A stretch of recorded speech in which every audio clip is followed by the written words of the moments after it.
told by my doctor that I couldn't be vegan and it wasn't a sustainable diet for me. I started showing like a lot of the markers of like malnutrition, and it really like reframed like my perception of food. So I'm super passionate about like ethical treatment of the animals that we eat. Like the beef industry can be really destructive, or it can be really regenerative if it's done correctly. So that's something I like to communicate to people. Pretty much mostly self-taught. Trial and error. Yeah, a lot of trial and error. Because most permaculture methods that you can read about were developed for like the Northeast, so they don't always apply very well for the Southeast. And then all of our property over here, next door, all these 17 acres here, which is mostly cleared, they graze there as well. Since we're a nonprofit farm and because our primary focus is education, the primary reason that we have our market garden is, you know, to illustrate different farming and gardening methods to the community. I think that the change will have to come. I think the growing movement will push for more legislation.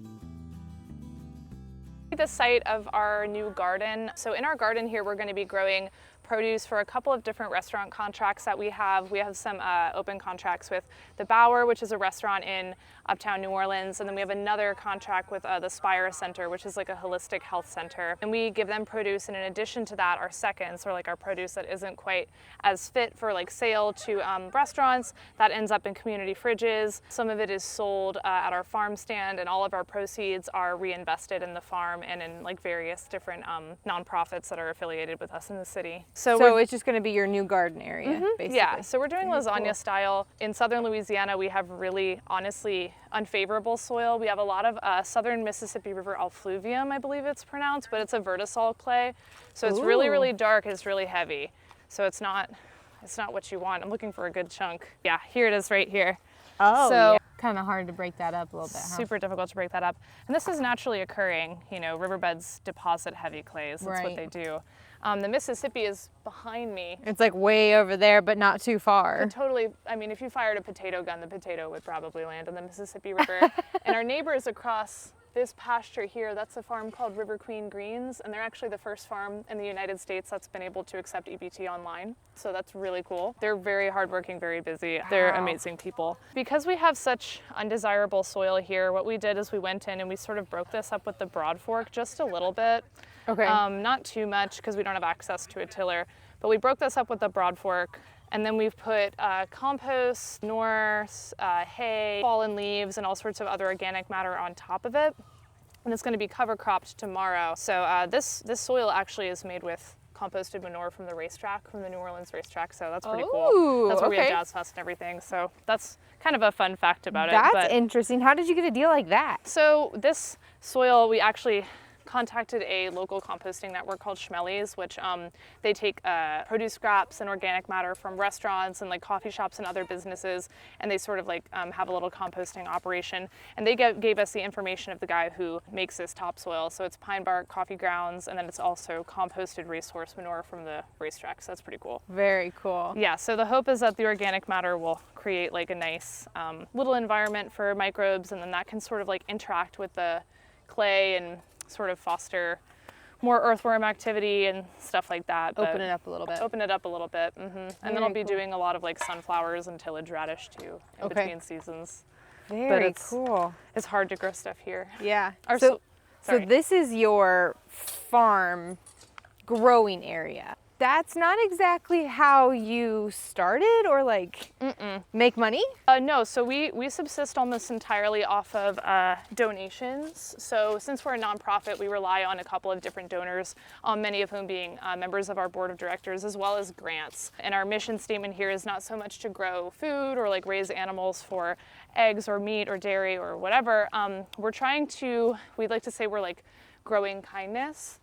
Because a lot of kids within New Orleans, it's a very urban area, and they don't have access to information to figure out where their food comes from or have like a connection with it. So I would say the majority of what we do here is try to have like meaningful interactions with our animals. But because, you know, we're a permaculture farm, we definitely have a gardening component just to illustrate like the closed loop aspect of permaculture farming. So we've got our hens in here, and they're kind of going everywhere right now because we're working on our fence. But so your mission is to grow kindness. You have a farming component, but you really want to educate. Right. And share farming knowledge with the community. Absolutely. Right? We have the produce donation component. We have obviously money coming in from our restaurant contracts. But the primary reason that we have our market garden is, to illustrate different farming and gardening methods to the community. We do composting classes and gardening classes. We also do 2 beekeeping classes a year as well. And we're hoping to expand to do more like urban chicken keeping classes, things like that as well. Because a lot of people in the city, there's a lot of like food and resource scarcity in New Orleans as a result of all of the social and economic issues that the city faces. So giving people information so that they can sort of have more control and more access over where their food comes from is like really important. Yeah, absolutely. I didn't even think about like the social and economic statute of the city itself. So being able to have a place like this to go to is not just unique, but extremely important. Right. But you're the only ones doing it that you know of. I would say that we're the only ones doing it on this scale and with this amount of animals. There are other urban farms, like there's Sprout New Orleans, which has like a small urban farming operation. There's also Grow Dat Youth Farm. What are some others? I'm thinking.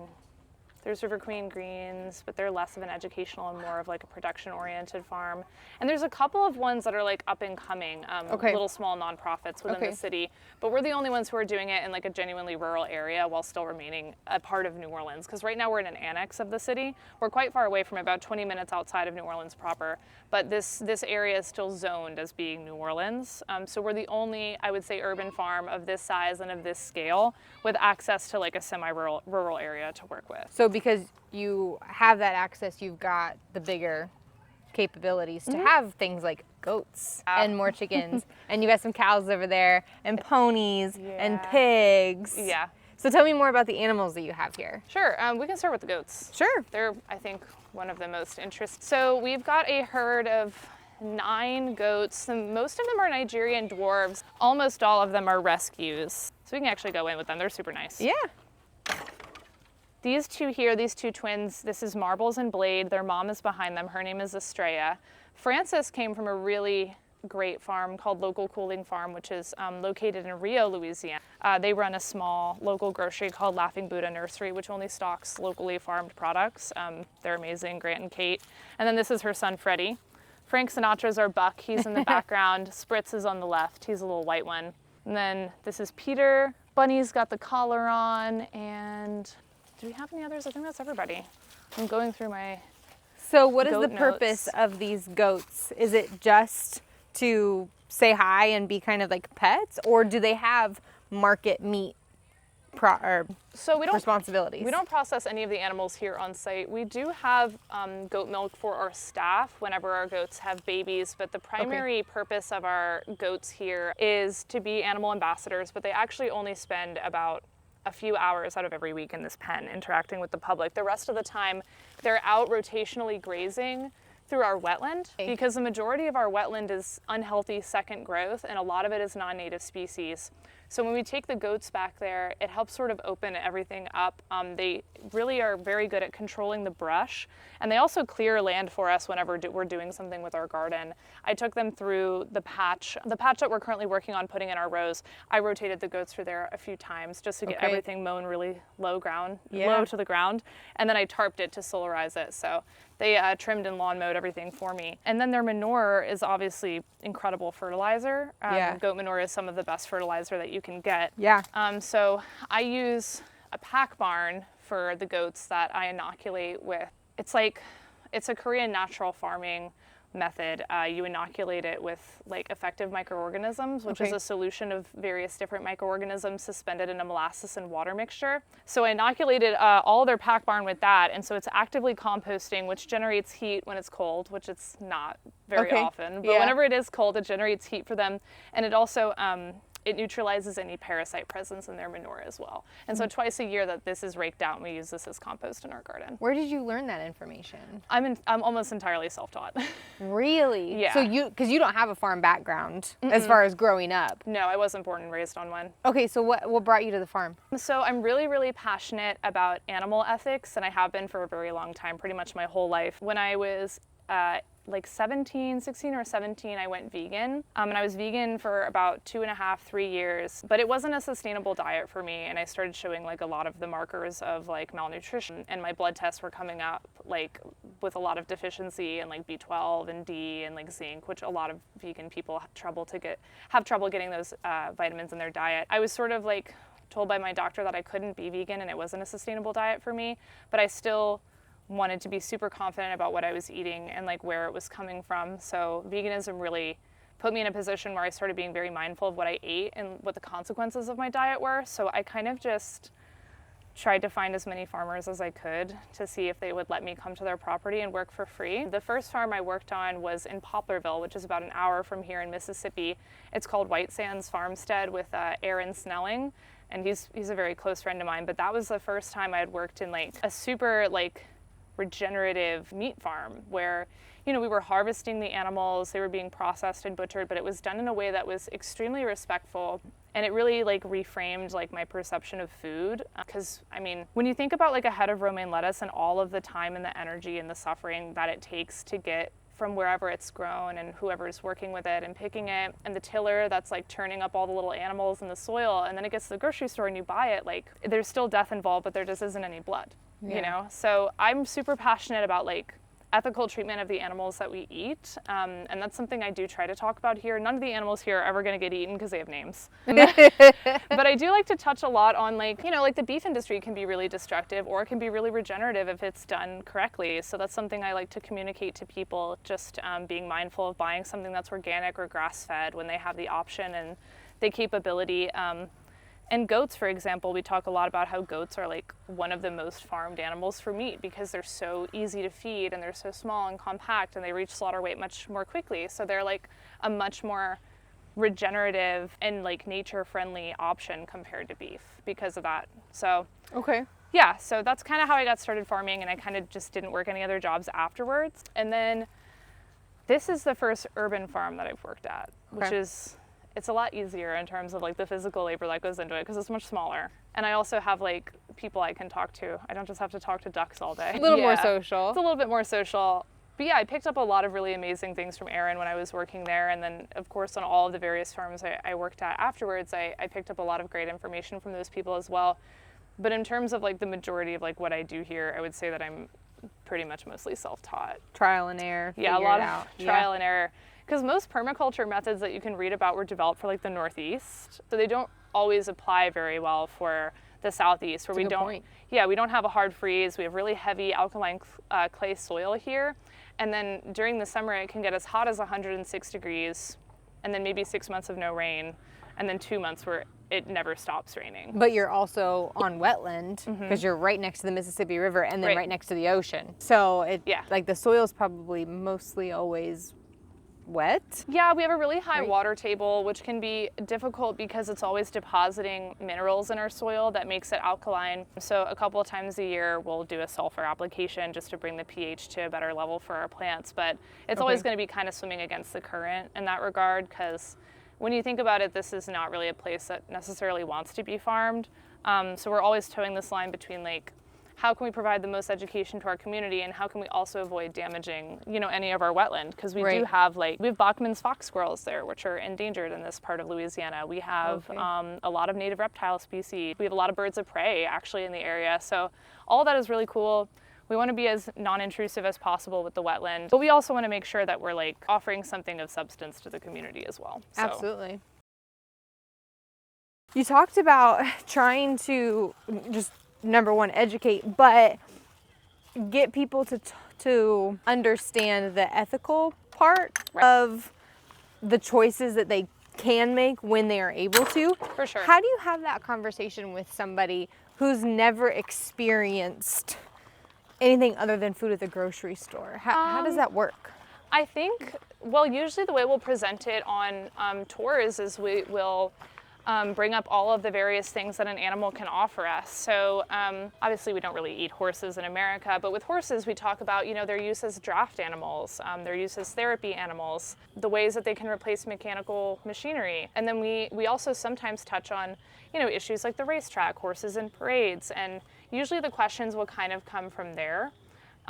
With our animals that are more geared towards meat and dairy and egg production, like our chickens, our goats, and our pigs, we'll talk about the things that these animals offer us in terms of meat. And we talk about, in the ways that the animals here live, which is like we always say, species appropriate setting, species appropriate diet, and then sort of compare and contrast that with the way that pigs or chickens or goats are raised in sort of an industrial factory farm setting. And with kids, we usually keep it just as like, they're not kept in a way that's nice and it makes them sad. But when we have older groups like college students or adults, we can talk a little bit more about like the reality of what these animals experience when they're farmed in typical industrial settings, and just touch on like options, because even if you only swap out one thing from your usual grocery order, like that makes a really big difference to an animal that lived like a really bad life or a really good life.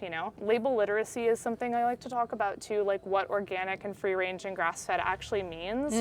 And for someone who wants to like put in the effort to really like work on what they're purchasing and making a better option, like helping them to choose the right thing, because a lot of the time like those labels are not very transparent. And I'm always trying to like help out my friends at other farms too, so encouraging people to buy something local, maybe buying like a quarter of a cow instead of like purchasing it in little bits from the grocery store, buying like a quarter or half a cow from a local farm, or like getting like a produce share from River Queen Greens or from other farms in the area instead of buying so much from the grocery store. Like that can be oftentimes more cost effective, and it can make an enormous difference in terms of like carbon output and like just like sort of like the ethics of the industry that you're funding. So And local economy. Yeah, local economy for sure, like investing in like a really resilient decentralized food system, which is like that's important here too, because we have like a really rich and beautiful agricultural history that has kind of started to move out of the city and out of the state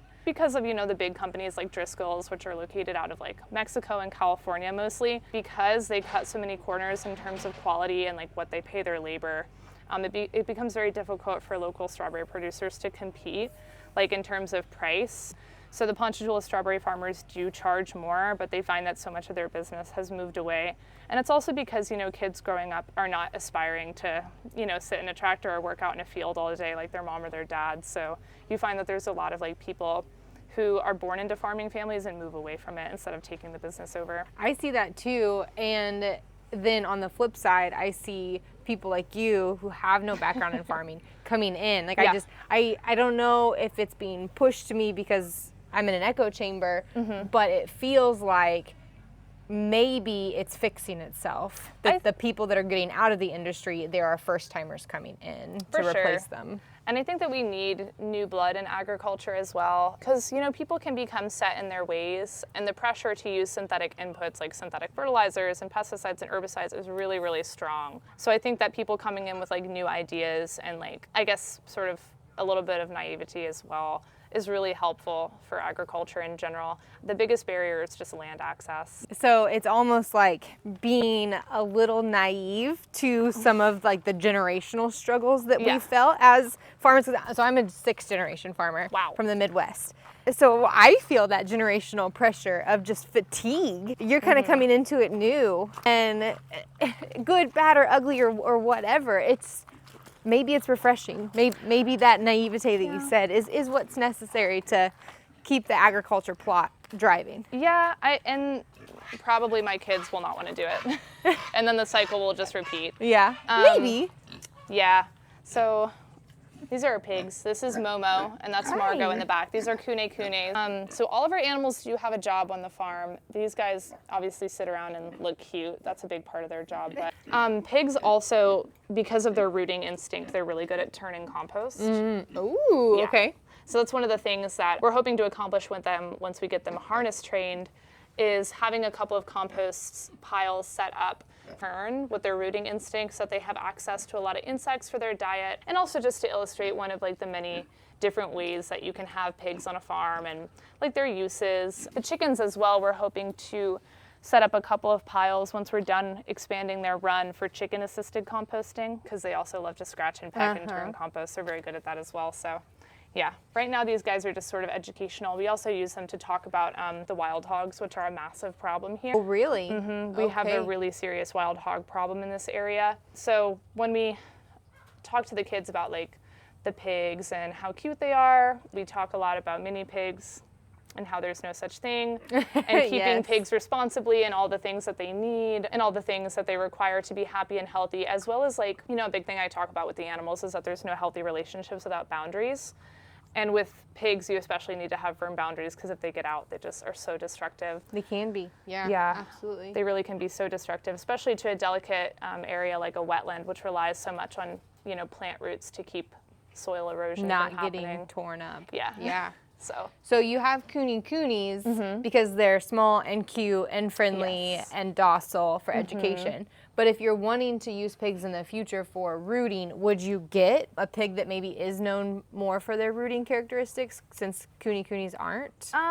we have definitely observed that ours root. I've yet to find a pig that doesn't root, including Idaho pasture pigs. I That's think a they all good do point. it. They all root to some Yeah. point. That's a really good point. But I think I would probably stick with Kunes, Mangalitsa, Berkshires, and I honestly really love just a good old Dutch landrace. I think that's a great pig. I think Yeah, they're look at so you. friendly and vivacious and cute, and just like, I don't know, like Berkshires I found them very sort of standoffish. Like they're not as affectionate as other pigs I've they're a worked little with. grumpy. I like Durocs and I like Dutch Landrace because I think they have great attitudes. They're very friendly. So I would probably go with them if I was going to have my own land with my own pigs in the future. But then, with the rooting, I think Kunes, because they do still root, but just not to the degree, you don't have to worry quite as much about them putting in a pond. So it's not necessarily the wallowing that you're concerned with, it's it's not the rooting you're concerned with, it's the wallowing. And that makes sense. Yeah. That does make sense. Because they do it, to like limited degree. Her more than him. Gilts are always doing it more than the males do. I've Really? noticed. You see I've that? noticed it's That's always females. interesting. Yeah. We also keep our pigs on a mineral supplement, which I've noticed a lot of people don't do. Do you think that decreases their rooting? I think it does, yeah. Oh, that's a good point. Yeah, so pigs, it's funny because we have such limited information on how to keep them for like a very long, very healthy life. Like most of our information is about how to get them like super fat and delicious as quickly as possible. So keeping like pigs that are basically pets, which are the ones that we have here, we do have a couple of like challenges with that. So these guys get things that probably the majority of meat pigs don't get, like mineral supplements are a good example of that. But I have noticed that they seem to root less than even other kunes I've worked with. And I think a lot of it is individual.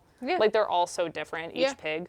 But I would like to credit some of it to maybe the mineral supplementation as That's well. a good point, especially since you said with your water table being so high here, mineral deposits coming up in if they already have the minerals and they're not going for that.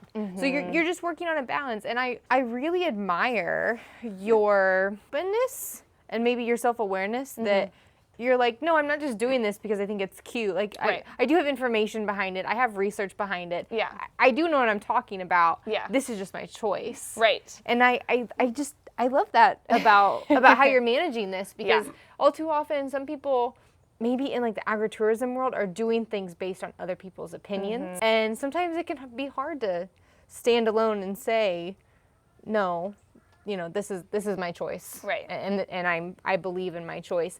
Do you get much pushback around here? Now I know your audience is more inner city, so do you get much pushback from other farmers on what you're doing and how you're doing it? I would say probably no. People down here, I mean, our agriculture community is very small, and the majority of, I guess I call it like the old cowboy sort of mindset, Yeah. I love guys like that who can come out and like look at a piece of land like ours and tell us in 5 seconds exactly what we should plant and how we should use our pasture. And so I try to be as respectful of my elders as possible because, I mean, the farmers that I've worked for, who have been doing it for 5, 6 generations, they can become set in their ways, but they also really know what they're doing. Yeah. So I never want to like come into any circumstance with another farmer where I think that I'm doing it in a better way. But I guess the big thing that I have encountered is that the animals that we have here have jobs. They aren't just sitting in a pen and getting pampered and taken care of. They all have a job. And the pigs, we do want to incorporate them into our composting. We would ideally like to use them to put in a pond at some point, just to illustrate all of the different work that they can do besides being meat animals. So I would say that is the one thing I've received some pushback for is all of our animals here work. You know, they don't all just sit and live like totally happy, healthy lives where they never have to lift a finger. Our ponies are a good example of that. Our ponies have jobs. They do pony rides, they do lessons, they do therapy work with children. And so I found that some people can maybe it's like two sides of a spectrum where like there's a spectrum of like animals don't have feelings, it doesn't matter what you do to them. And then there's a spectrum of like on the other side you have like and they shouldn't work.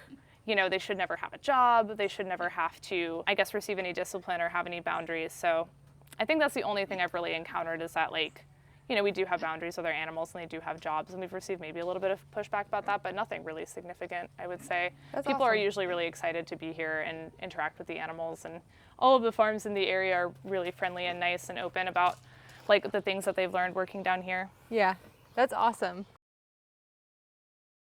Since you were very strict vegan before, and now here you are talking about eating animals, how do you feel with that change? I mean, obviously you feel okay with it, but tell me about that change. I have more energy. I feel better just physically in my body. I don't think that it's a diet that's sustainable for everybody. And when you look at the way that the majority of people in a vegan diet get a lot of, like, their vitamins and minerals, it's like, okay, if my only source of B12 is this one very rare species of algae that grows off the coast of Alaska, like, how much of that algae is left and what's being done to harvest it and get it to me? I mean, it's not something that I think everyone is capable of doing, like, sort of accepting and embracing that in order for them to live, something has to die. But that is just sort of when you observe nature, when you observe the cycle of, like, predator and prey. I mean, it becomes very difficult to believe that there's anything natural about a vegan diet. And I think that I have nothing negative to say about people who follow a vegan diet, because it is ultimately infinitely more ethical than eating factory farmed meat and doing it on, like, a regular basis and having it be a major source of your calories. But I think that there is a way that we can raise animals in a way that's very ethical, that treats them with a great deal of respect and dignity, and we can still eat them. I think there is a way that we can do that. I just don't think it's happening now. It's frustrating that if you want to eat meat in an ethical way, you either have to raise it and kill it yourself, or you have to find a farmer and basically, like, interrogate them on their practices and tour the farm, and then, usually pay significantly more money than if you were buying it from the grocery store. And the average person doesn't have that time, money, capability, access. And So what's the answer to that then? I think the answer is going to come with an incredible amount of legislative change. I don't think that a bunch of small farmers just doing things in a very small, like, regenerative way is going to change anything, because it has to come from, like, a massive change in the way that we legislate our restriction on food. I think that, for example, in Europe, like, you can't sell an egg as grade A if it's ever been washed. And that sounds silly, but then you think about, like, okay, well, how do you ensure that a hen lays a clean egg that doesn't need to be washed? And it's, like, a really good diet and a lot of space, and not cages that are stacked on top of each other, and hens that are, trapped in them and, like, pooping on themselves and each other and on their eggs. So, like, you can ensure that an egg comes out clean and doesn't need to be washed by making sure the hens are kept in a way that's very, like, healthy and dignified and treats them with respect as an animal. So that's something we could implement here. In Europe, if your honey has ever been superheated, you don't get to call it honey anymore. So that can be a way you can encourage, like, better beekeeping practices, and smaller scale beekeeping practices, and CAFOs as well. Like, I think some amount of legislative change in terms of, like, heavily taxing places that are engaging in really unethical behavior with their animals, I think that all of those things, and there are people who study this for a living and have all sorts of ideas, and I'm not one of them, but I think that we could be doing more to ensure not just that the animals are healthy, but, like, when you eat an unhealthy animal, it's not good for you either. Even just from a position that suspends ethics entirely, it's not healthy for us, and it's not healthy for people in this country to be eating animals that have been given ractopamine and other steroids that have been proven to, show a danger to us and our health. So I think that raising animals in a way that's better and healthier for them will also be better and healthier for us. And doing it on a smaller scale will open up more opportunities for young farmers and ranchers who want to get into it. So I think that the change will have to come. I think the growing movement will push for more legislation, but it's just going to have to change. It'll have to be a big systemic change before anything changes in a meaningful way, So then that kind of brings us full circle to what you're doing here, is educating, getting people on board, talking them through how things are done, what you do here. Yep. Do you see that switching? Do you see that happening? I do. What makes you say that? I think people right now are more conscious of what they eat than they have been ever before in my life. So Really? I have never had a situation before where I was talking to pretty much anybody about factory farming or animal agriculture where I was invited to talk about it more, and that happens the majority of the time when we talk about it here. I had a Tulane animal ethics class come out, and they had so many great questions about how to purchase meat that was more ethical. They had a lot of questions about, you know, the grain commodity industry and how that affects, you know, factory farming animals in America, and what they could do to like sort of like foster meaningful change in that way. And I always encourage people to invest in their local food system, because it's not enough to just tear down the system we have. We have to invest in a new one. I think that because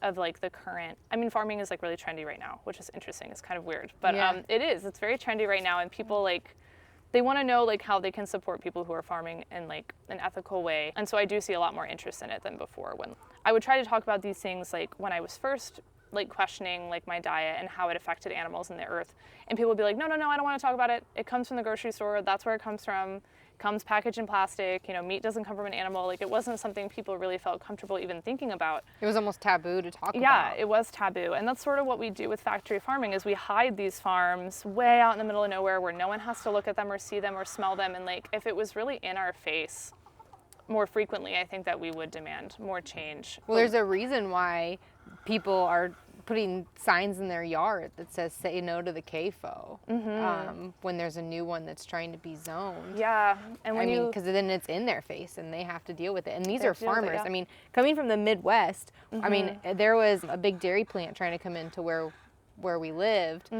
and everybody was up in arms about it. They were not okay with it. Yep. But they're still going to the grocery store. Yeah, so it's a disconnect. So how do you get people connected to both worlds? Is it just places like this? Is it people like you? What else can we do? I'm not sure. I mean, I think that deep down everybody knows that it's wrong to buy factory farmed meat, and they don't want to think about it, and they don't have to think about it. So, like, you know, but it's also a matter of like, you know, we have a lot of wealth and social inequality. I mean, just speaking for Louisiana, but also like in America in general, where we now have like skyrocketing food prices, and the average person does not have the time or like the financial resources to sit and be like, how can I, you know, whittle through my already very thin like grocery budget and try to make like more ethical and humane choices in terms of like the animals that are involved in this process. So I think that it really will have to come like from the top down, because there's just a limit on what individual consumers can do in terms of purchasing power. And I think that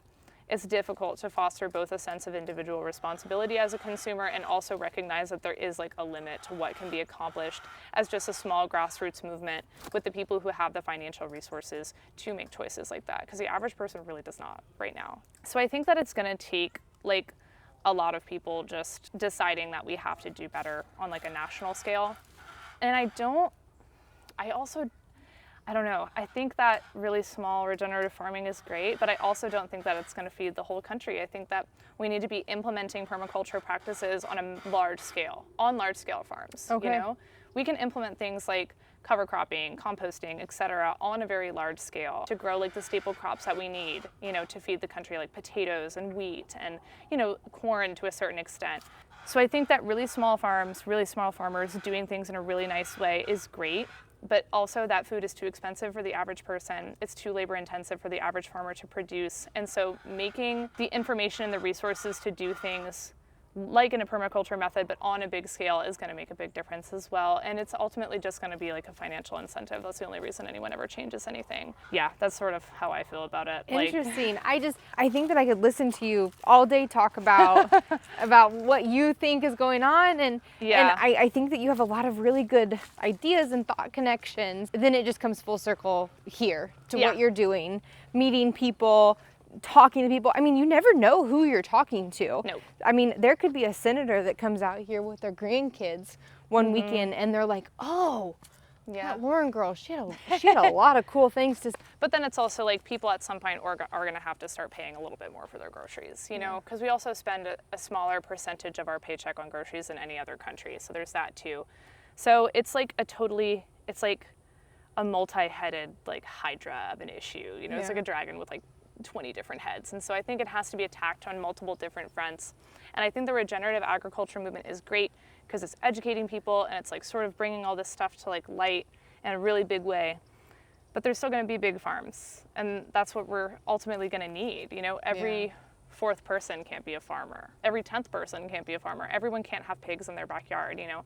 So it's ultimately is going to be like large scale farming is always going to exist, and I'm always wondering like what would be the best way to implement permaculture methods on like a very large scale and like the most beneficial way. It's interesting that you say that, because coming from small town Indiana, I'm like, yeah, every fourth person could have a pig in their backyard. For sure, in Indiana, yeah. Yeah, right? Definitely. I mean, Minnesota, wherever, all of these states that don't have a lot of people, but then you get into places where the population is huge and there's just not a lot of property or accessible property. You've got wetlands, you've got mountain ranges, you've got all kinds of stuff. So it's just an interesting perspective to put on it that, yeah, in some places it could be small and be great.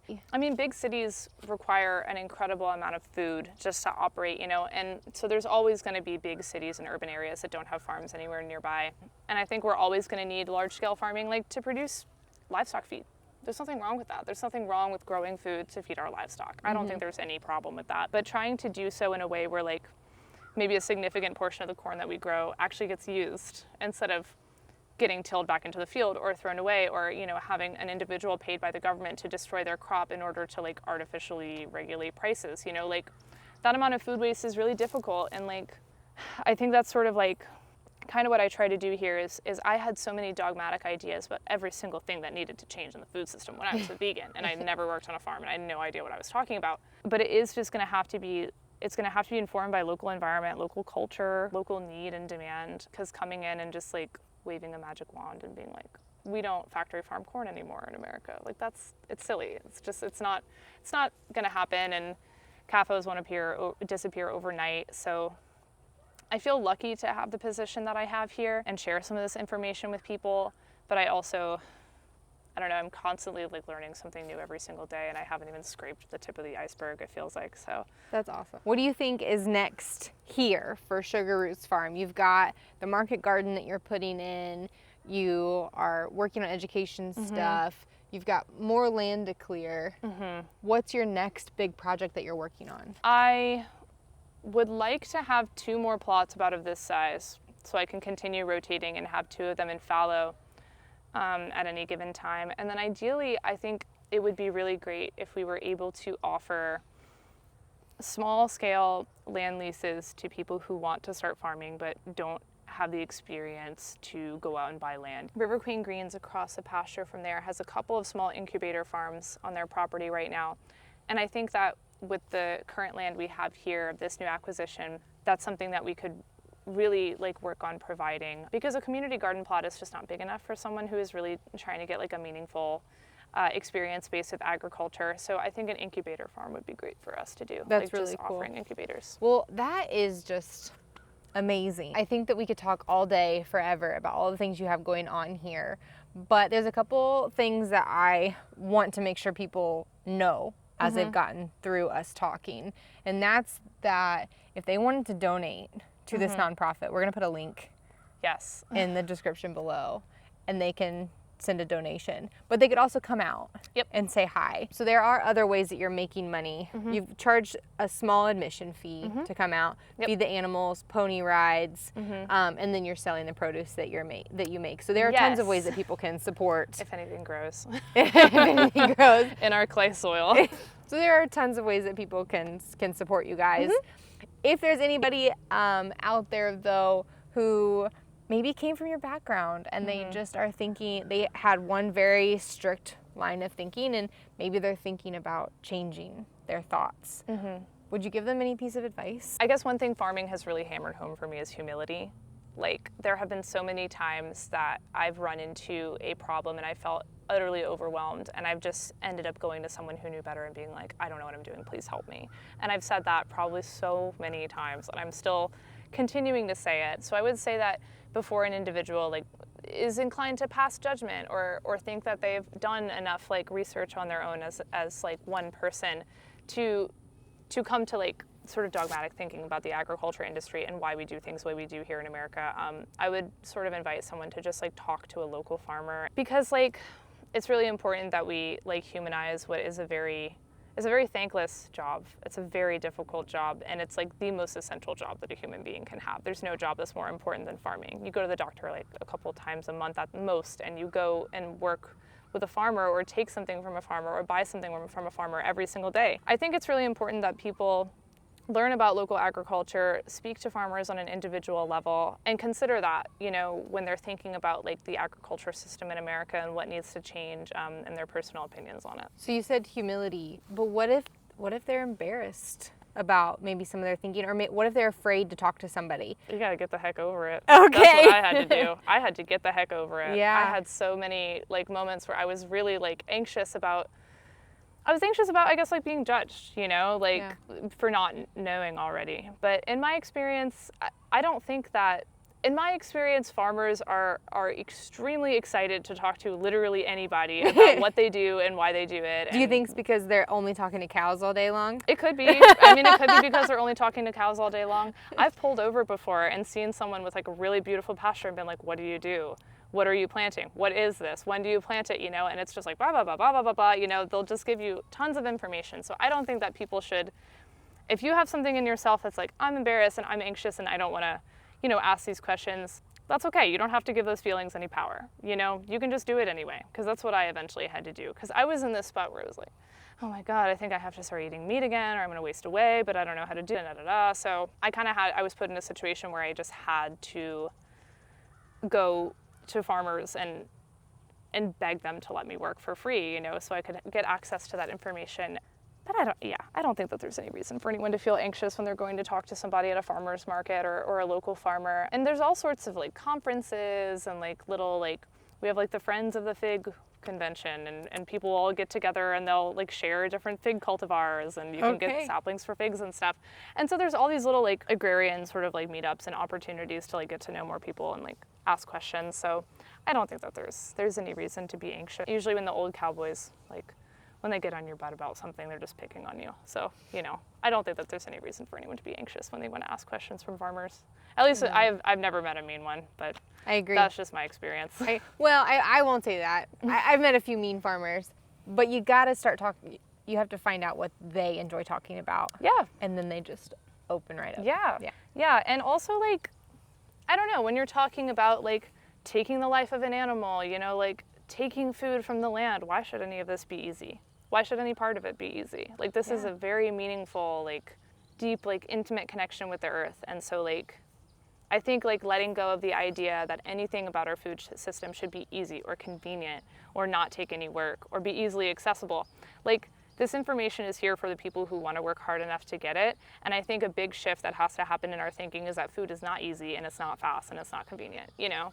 And so I think... I like that a lot. Yeah, that's a part of it, too, is, like, the first time I ever took an animal's life, I was like, wow, that was so hard. And I was told, like, well, why should it be easy? And I was like, wow, like, it really totally changed my thinking that, you know, the expectation that all of this should be easy and not demand any thinking or any, like, real emotional struggle from us is, like, part of the problem. I'm blown away by what you said. I'm still digesting that. Yeah. That was awesome. Thank you, Lauren. Thanks so much. I really appreciate you showing me around here, letting me in on your story. I think that you as a person are so cool, and what you're doing here is just so impactful, and I think that the animals and the people of New Orleans and this area are just so lucky to have you around here.